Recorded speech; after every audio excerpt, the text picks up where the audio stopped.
Your multiverse, brother! What's up? This thing on? What's up, Geek Week? This is Luke Y. Thompson. Why? Because I rule. I've been a film critic for like 10 years now. I've been an actor since longer than that. Elementary school, to be precise. I played a tree, and another kid playing a dog fake pissed on me. Fun. But hey, give up showbiz, not I. This is the video portion of LYTeracy, many of which will be written columns, but this one I needed the video for, and you'll see why in a second. Not literally a second, because a second just went by, and you haven't seen why yet. But you will. Bear with me.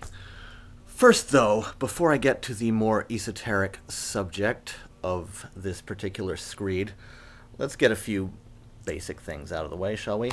Spider-Man 4, who cares? Really, this isn't a Spider-Man 3 was too emo complaint. It's a Sam Raimi is getting boring complaint.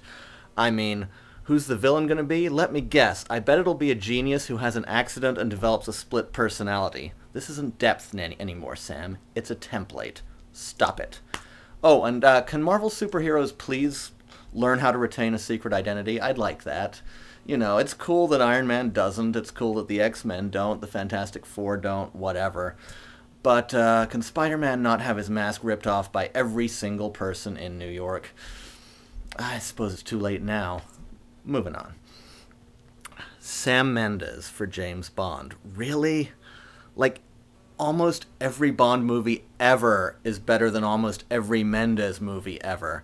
The exception may be Jarhead. I think the script for Away We Go had potential. Mendes overplayed it, but who wants to bet that James Bond is going to find himself trapped in his routine of sex and violence? And he cries about it, and he's sad, and eventually he succumbs to the machine.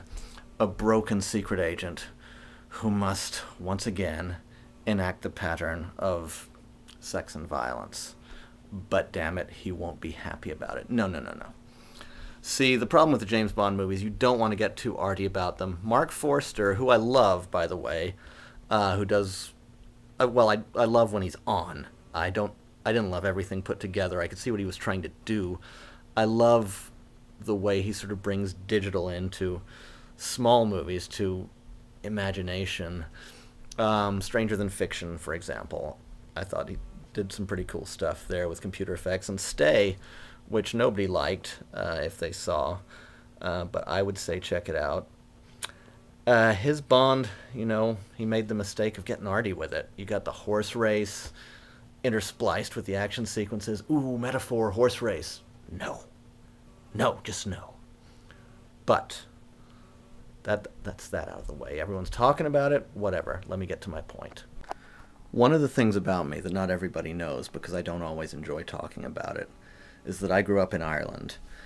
And Ireland in the 80s was a much different place than even America in the 80s. There wasn't... Pop culture didn't rule everything. It was economically depressed. There were huge families, lots of kids, Catholic country. And, you know, every once in a while these kids would go to see the films at the cinema.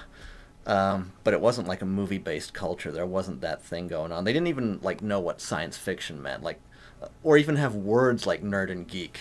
You know, when kids would make fun of me, they'd be like, he likes space. Do you like space, do you? He likes space. It's like the Space Shuttle Columbia and Obi-Wan Kenobi with a lightsaber were like all in the same category to them. It was space. And there was one film critic pretty much in all of Ireland. There may have been others, but only one anyone knew. Michael Dwyer at the Irish Times. And he just passed away at the age of 58. I mean, who gets a sudden illness and passes away at 58? But he did. And Michael Dwyer was the first film critic I was ever aware of. He had a TV show, and I gotta tell you, nowadays, in America today, probably even in Ireland, I don't think they'd let him near a TV studio, because he would stare right into the camera and read his reviews like this for about 15 minutes or 30 minutes. I forget, because memory plays tricks on you. Now you see why I had to do this on video instead of writing it. My Michael Dwyer impersonation. I actually think he was kind of aware of his own dryness a little bit, because sometimes he'd play off of it. There was one show where he said he wanted to get David Bowie as a guest. Instead, had all these Labyrinth plush toys around him. And I actually think that was a joke. I don't think he ever meant to have David Bowie on. He was just like, I meant to get David Bowie. He was going to come by, but he didn't, so we have all his little friends here. In hindsight, I really do think he was playing off his stiffness. But I remember, like, Big Trouble in Little China. He said, I felt like I'd been served king prawn with chow mein on the side and left feeling unsatisfied.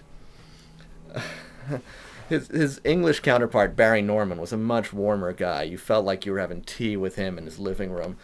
Dwyer was cold and he had the bug-eyed stare, but like I said, I think in hindsight there was probably a layer of humor there that I didn't get as a kid. But regardless, he gave me this window into the world of movies, and I knew that that world was one I wanted to be a part of. I had no idea he was gay. You didn't want to be identified as gay in Ireland in those days. It was illegal, like the 80s, okay? And Dwyer was kind of a stereotypical critic. I mean, he liked all the art movies, he liked foreign language movies, he liked movies that were realistic, didn't like movies so much with fantasy elements. All the movies we kids of the 80s consider classics, you know, Labyrinth, Big Trouble in Little China, like I just said, whatever, he didn't like them. I could sort of figure that out, though. I knew he wasn't going to give them good reviews, but I'd wait to see what his review was anyway, then get slightly mad when he didn't like it. So, you know, now I've been a film critic for 10 years, and he was the first one I was aware of. He was the first one who gave me a sense of, wow, that could be really cool. And so, for being a part of my formative years and part of my profession in any way, I just wanted to acknowledge the passing of Michael Dwyer, raise my glass of decaffeinated Diet Coke to his memory, and say, Sláinte.